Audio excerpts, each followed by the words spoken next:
The Aztec civilization, flourishing in ancient Mesoamerica from 1345 to 1521 CE, is often associated with its notorious practice of human sacrifice. While vivid stories of brutal acts abound, it's crucial to comprehend that sacrifice, including human sacrifice, held profound ritual significance for the Aztecs. It was a meticulously orchestrated process, an act of veneration to the gods, and a perceived necessity to ensure humanity's prosperity. Human sacrifice was not exclusive to the Aztecs. Civilizations like the Olmecs, Maya, and Toltecs also practiced it. The Aztecs, however, elevated this practice to an unprecedented scale.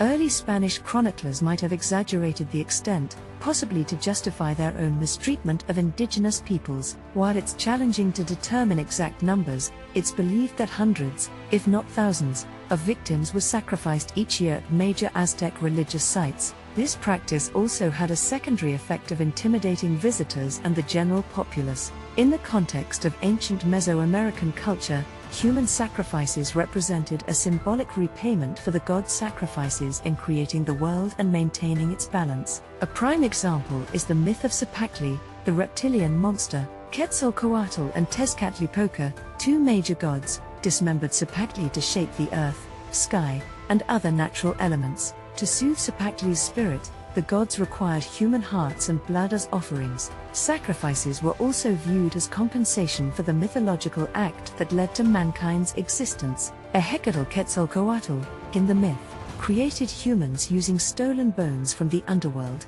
necessitating sacrifices as a form of apology to the gods. Sacrifices served to feed and nourish the gods, maintaining the delicate balance and prosperity of Aztec society. The Nahuatl term for sacrifice, vamana, originates from ventli, offering, and mana, to spread out, reflecting the belief that sacrifices were integral to the cycle of growth and death in food, life, and energy.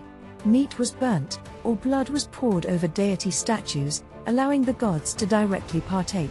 A prime illustration was the practice of ensuring the sun god Tezcatlipoca was well fed through ceremonies, granting him strength to raise the sun each morning. Beyond the sensationalism, Aztec sacrifice was a structured, symbolic act deeply rooted in their cosmology. While it might be challenging to reconcile with modern sensibilities, it was a cornerstone of their religious practices, encapsulating a complex interplay between the divine, society, and the natural world. Beyond the infamous human sacrifices, the Aztec religious practices encompassed a wide array of rituals, offerings, and sacrifices. These practices were deeply intertwined with their worldview and were a means to appease and connect with their gods. Bloodletting and self-harm were common acts of sacrifice. Aztecs engaged in these practices, often using bone or maguey spines to draw blood from areas like ears and legs. They also burned blood-soaked paper strips, tobacco, and incense as offerings. The Aztecs extended their reverence to non-human creatures,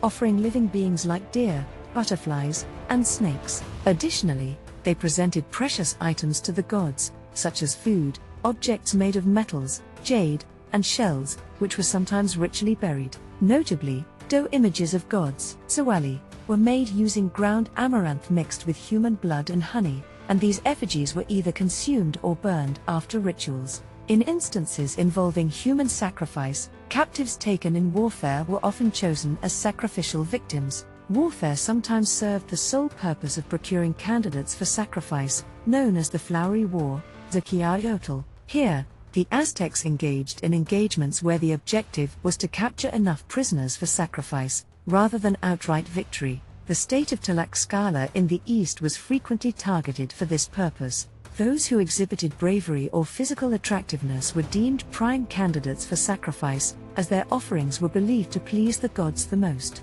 Human sacrifice was reserved for individuals considered most deserving, an honor that facilitated direct communion with a deity. Ritual ball games had their own sacrifice-related customs. In these games, the losing team's captain or even the entire team could face sacrifice as a consequence of defeat. Children, especially, were offered to honor the rain god Tlaloc during ceremonies on sacred mountains. The tears of these child victims were believed to entice rain. Slaves constituted another source of sacrificial victims, often accompanying their rulers in death or being presented as offerings by tradespeople to ensure business prosperity. Aztec rituals extended beyond just human sacrifices, encompassing diverse forms of offerings. These practices, while potentially unsettling to contemporary sensibilities, held profound spiritual significance for the Aztecs. They were instrumental in establishing a connection between the mortal realm and the divine, symbolizing a complex understanding of balance, reciprocity, and the continuity of life.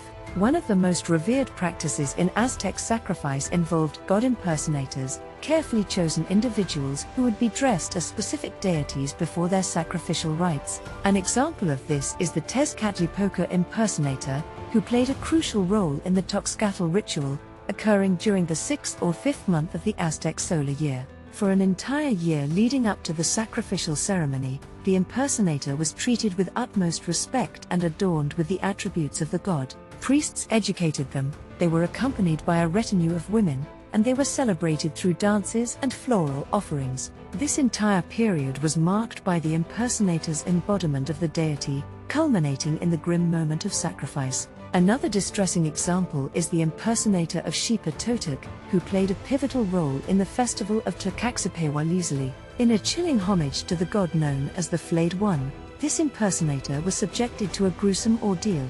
They were skinned as part of the ritual, symbolizing the god's identity and attributes. Sacrificial ceremonies took place at designated temples atop grand pyramids like those found in Tenochtitlan, Texcoco, and Tlacopan. The sacrifice was usually performed by laying the victim over a specialized stone and cutting open their chest with an obsidian or flint knife. The heart was then placed in a stone vessel or a chokmol, a stone figure featuring a cavity on the midriff. This heart was then offered through burning to the deity for whom the sacrifice was performed. Alternatively, the victim might be decapitated or dismembered. For specific cases, such as female victims impersonating gods like Calcutlicu, decapitation was depicted in ancient codices. Victims of Xipa Totok were also skinned, likely echoing the shedding of husks by seeds. A more elaborate form of sacrifice involved pitting a single victim against a group of chosen warriors in a gladiatorial contest. Tied to a stone platform and armed with a feathered club, the victim stood no chance against opponents with razor-sharp obsidian swords. Other methods of sacrifice included tying victims to a frame and shooting them with arrows or darts. In a particularly gruesome practice, victims were repeatedly thrown into a fire before having their hearts removed. Following sacrifice, victims' heads might be displayed on racks known as zompantli.